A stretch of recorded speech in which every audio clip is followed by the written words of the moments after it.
ദൈവത്തിന്റെ പരിശുദ്ധ നാമം മഹത്വപ്പെടട്ടെ. വിശുദ്ധ ലൂക്കോസ് എഴുതിയ സുവിശേഷം 2-ാം അധ്യായം 40-ാമത്തെ വാക്യം.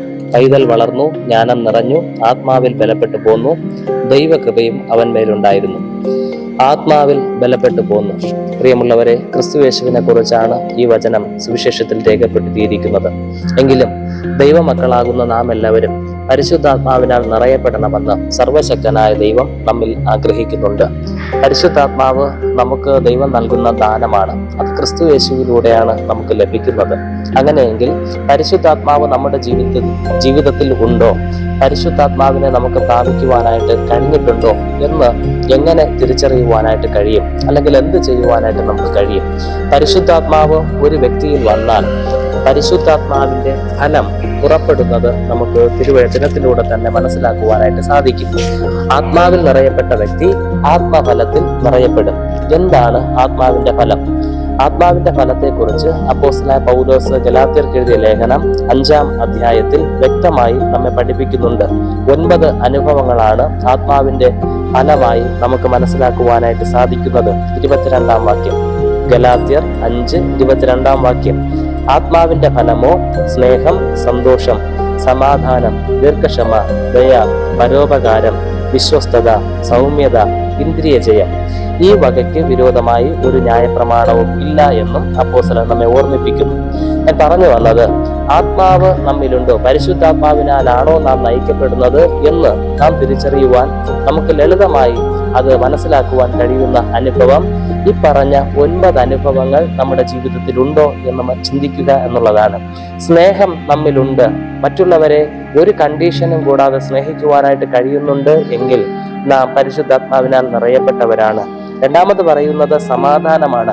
ഏത് ജീവിത സാഹചര്യത്തിലും, ഏത് പ്രതിസന്ധി നിറഞ്ഞ സാഹചര്യത്തിലും ആകുലപ്പെടാതെ സമാധാനത്തിൽ, ദൈവത്തിൽ സമാധാനം കണ്ടെത്തുവാൻ നമുക്ക് കഴിയുന്നുണ്ട് എങ്കിൽ കർത്താവിന്റെ പരിശുദ്ധാത്മാവ് നമ്മിലുണ്ട് എന്ന് നമുക്ക് മനസ്സിലാക്കുവാനായിട്ട് സാധിക്കും.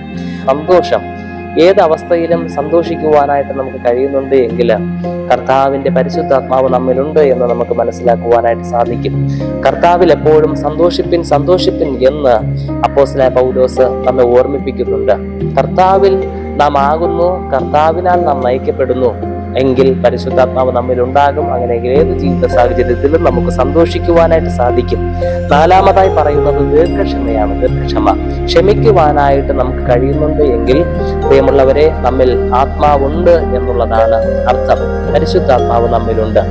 എല്ലാ കാര്യങ്ങളിലും ദീർഘമായി, ഏത് ടെംപ്റ്റേഷൻ വരുന്ന സാഹചര്യങ്ങളിലും അല്ലെങ്കിൽ ഏതൊക്കെ രീതിയിൽ നമ്മെ പ്രകോപിപ്പിക്കുന്ന സാഹചര്യങ്ങൾ ഉണ്ടായാലും ക്ഷമിക്കുവാനും, നമ്മോട് വിരോധിക്കുന്നവരോടും, നമുക്കെതിരായി പ്രവർത്തിച്ചവരോടും, നമ്മെ അപവാദം പറയുന്നവരോടും ക്ഷമിക്കുവാനായിട്ട്, അവർക്ക് ക്ഷമ കൊടുക്കുവാനായിട്ട്, മാപ്പ് കൊടുക്കുവാനായിട്ട് നമുക്ക് കഴിയുന്നുവെങ്കിൽ പ്രിയമുള്ളവരെ, നമ്മിലും പരിശുദ്ധാത്മാവുണ്ട് എന്നാണ് അതിന്റെ അർത്ഥം. ദയ, അടുത്ത് പറയുന്നത് ദയയെക്കുറിച്ചാണ്. ദയയോടെ മറ്റുള്ളവരോട് പെരുമാറുവാൻ കഴിയുന്നുണ്ട് എങ്കിൽ പരിശുദ്ധാത്മാവിന്റെ സാന്നിധ്യം നമ്മിലുണ്ട് എന്ന് മനസ്സിലാക്കാം. അടുത്ത് പറയുന്നത് പരോപകാരമാണ്. മറ്റുള്ളവർക്ക് ഉപകരിക്കുവാൻ, ഇങ്ങോട്ട് എനിക്ക് ഉപകരിക്കുമെന്ന ചിന്തയോടുകൂടെയല്ല, മറ്റുള്ളവരെ ഒന്നും പ്രതീക്ഷിക്കാതെ ഉപകാരം ചെയ്യുവാനായിട്ട്. ശരിക്കും പറഞ്ഞാൽ കർത്താവ് നല്ല ശമരിയന്റെ കഥ പറയുന്നത് കണക്ക് ഒന്നും പ്രതീക്ഷിക്കാതെ നമ്മുടെ കയ്യിലുള്ളതെല്ലാം അവരന് വേണ്ടി ചിലവിട്ടുകൊണ്ട് ഉപകാരം ചെയ്യുവാനായിട്ട് കഴിയുന്നുണ്ട് എങ്കിൽ പരിശുദ്ധാത്മ സാന്നിധ്യം നമ്മിലുണ്ട് എന്നാണ് അതിന്റെ അർത്ഥം. വിശ്വസ്തത, അടുത്തു പറയുന്ന അനുഭവം വിശ്വസ്തതയാണ്.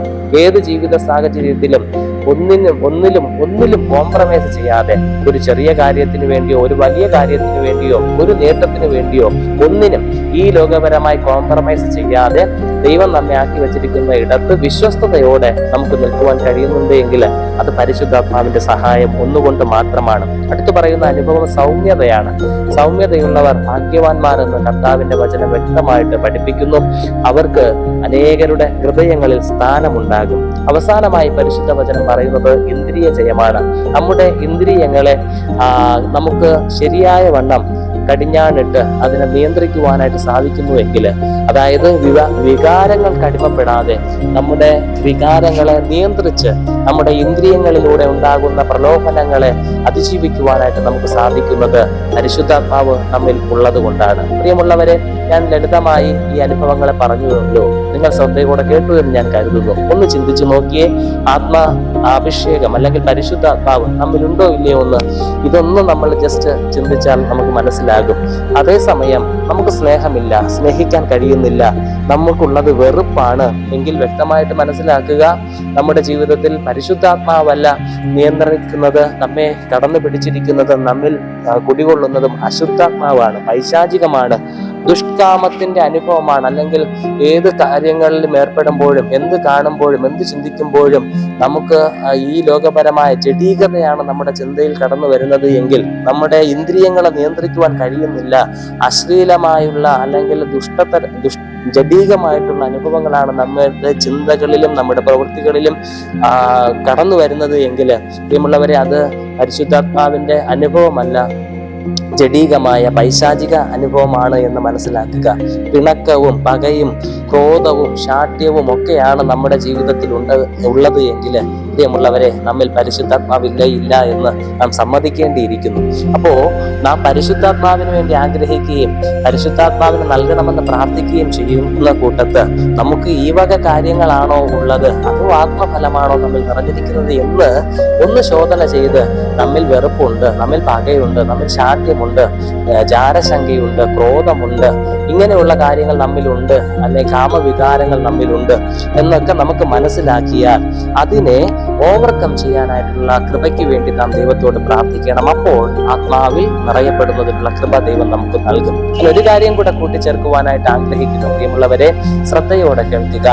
ആത്മാവിന്റെ ഫലം നമ്മിലുണ്ട് എങ്കിൽ പരിശുദ്ധാത്മാവ് ഉണ്ട് എന്ന് നമുക്ക് മനസ്സിലാക്കാം.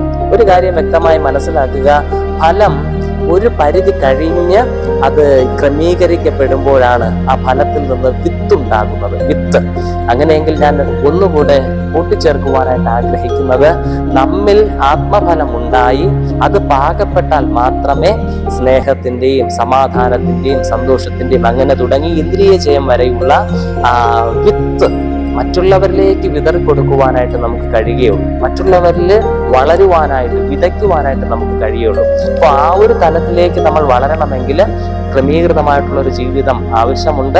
ശരിക്കും പ്രാർത്ഥനയും വചനധ്യാനവും ദൈവത്തോട് കൂടെ ചേർന്നിരിക്കുന്ന അനുഭവം ഒക്കെ നമുക്ക് ആവശ്യമുണ്ട്.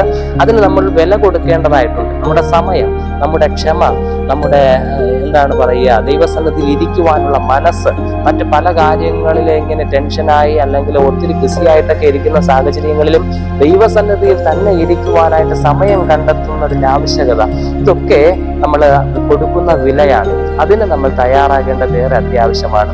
അതുകൊണ്ട് നമുക്ക് ആത്മാവിന്റെ നിയന്ത്രണത്തിലാണ് ജീവിക്കുവാനായിട്ട് ആഗ്രഹിക്കുന്നത് എങ്കിൽ ഇത്തരത്തിൽ ജീവിതത്തെ ഒന്ന് പരിശോധിക്കുവാനും പുനഃക്രമപ്പെടുത്തുവാനും നമുക്ക് കഴിയണം. ഞാൻ ഒരു കാര്യം കൂടെ ക്രിസ്തുയേശുവിൽ ഒന്ന് കൂട്ടിച്ചേർക്കട്ടെ.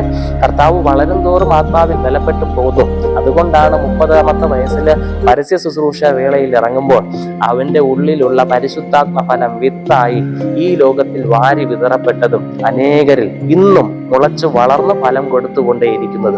അത്തരത്തിലുള്ള ഒരു ജീവിതമാണ് ക്രിസ്തുയേശുവിലൂടെ ദൈവം നമ്മിൽ ആഗ്രഹിക്കുന്നത്. തന്റെ പുത്രനെ പോലെ നാം ആകണമെന്നാണ് കർത്താവ് നമ്മിൽ ആഗ്രഹിക്കുന്നത്. അപ്രകാരം വളരുവാനുള്ള ഒരു കൃപ സർവശക്തൻ നമുക്കും നൽകും. അതിനുവേണ്ടി പ്രാർത്ഥിക്കുക, വചനം ധ്യാനിക്കുക, ദൈവസന്നിധിയിൽ ചേർന്നിരിക്കുക, ആത്മഫലത്തിൽ നിറയുവാൻ ദൈവത്തോട് പ്രാർത്ഥിക്കുക. ദൈവം അനുഗ്രഹിക്കട്ടെ. ആമേൻ.